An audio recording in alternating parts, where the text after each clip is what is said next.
Hi, everyone. Thanks for joining us today. My name is Stephen Hohendorf. I'm the Education Director here at the Arizona Broadway Theater. Today, I'm joined by Director of our main stage show, Happy Days, Rob Watson. Hello, hello. Hi, Rob. Thanks Hi. for joining me today. My pleasure. So Happy Days, the musical.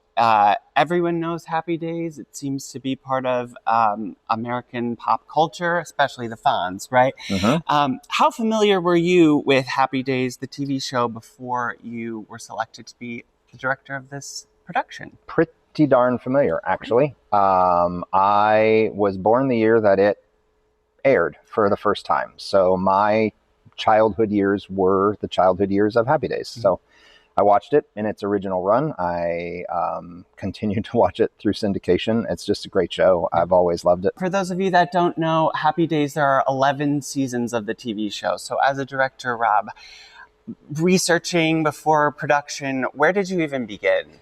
Well, the nice thing is that the good and the bad, I guess. And the show, the musical itself, Happy Days, really is sort of based on almost 3 episodes at the beginning of season 4, okay, with the Pinky Tuscadero storyline. So Fonz and Pinky are together and then they're not. And then this musical sort of tells the story of what happens if they were to get back together or come back together. So that's where you start. You start with what you know the show is based on, and then you work yourself around there. Obviously, the characters are iconic. They all have very clear characteristics and personalities that you want to incorporate into directing the show. But that's where that research starts, is the writers knew where they wanted to tell that story. And so you start with that as the beginning point and go from there. Amazing. So Happy Days never had a run on Broadway, but it has been popular at regional theaters across the country. There was even a national tour. I've seen some theaters kind of diverge from the original design elements of the TV show. For this production, as you can see, we've kept pretty close to what you see on the television show. Rob, why was that important for your overall vision?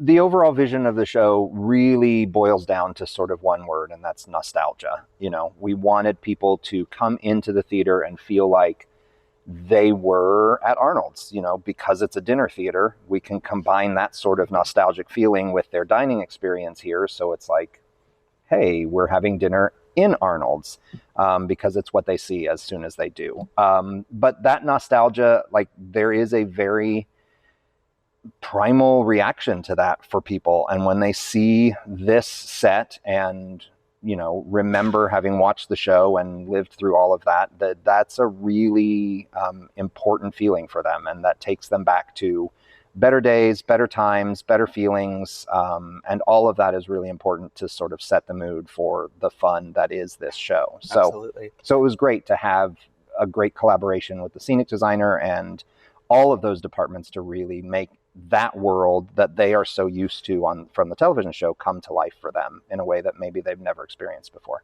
Absolutely. Yeah.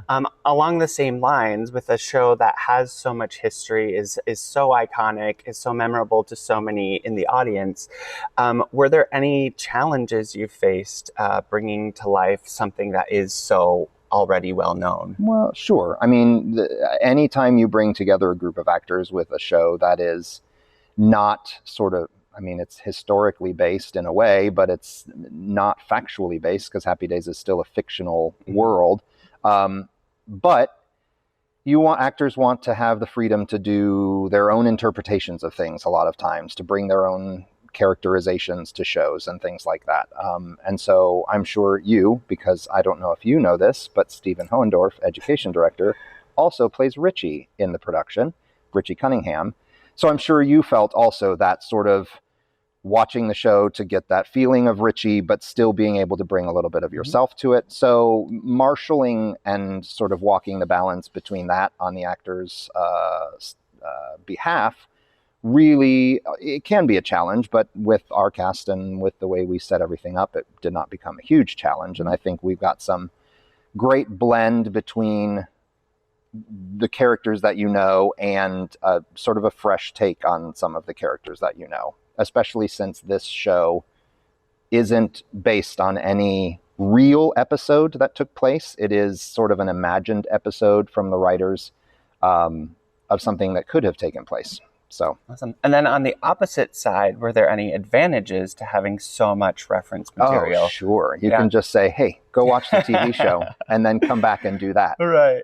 So as a director, it does, instead of having to explain or break down characterizations in a way, there's 11 seasons of great material of people doing good work as actors that any actor in this show can build off of and look at as a resource, which is great.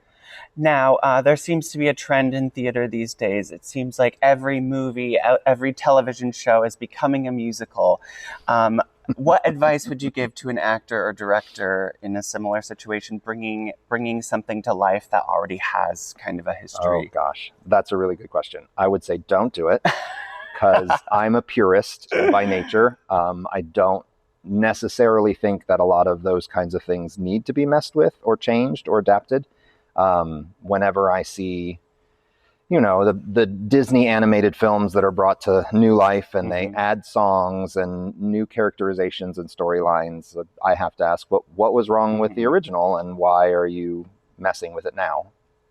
That's a personal opinion. But in general, you just, whenever you're bringing something that to life, you have to be aware of the audience expectation.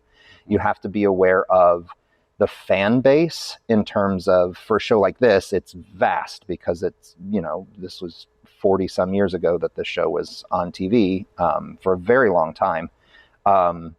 But even in some other things, the movies from the 80s like Groundhog Day and all of those kinds of things that are now Broadway musicals, even that, you want to be aware of what was really great about the show originally, and then make sure that you are keeping in line with the spirit of that and paying homage to the original creation as well.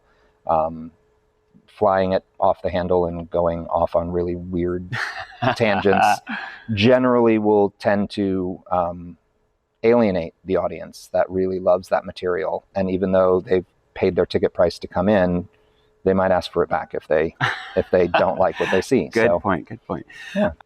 So for a younger generation or any of our audience members who are not familiar with the story of Happy Days, can they still come and enjoy this story? Oh, for sure. Absolutely. The show is fun. The show is wholesome. The show is family friendly. It is very funny as well. I think there are a lot of moments for the people who know the characters in the shows. There are jokes that are specifically referenced for those that have watched the show and loved it for many years. But also there's a lot of things in there that are just normal life funny and situationally funny, and charming as well. So there's a wide gamut of things to experience in it.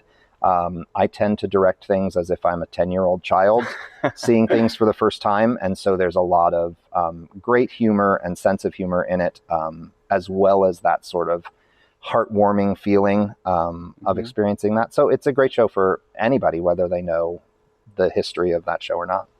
Amazing. Well, check us out, Happy Days the Musical at Arizona Broadway Theater, running now until September 18th. And thank you, Rob, for joining me today. My pleasure.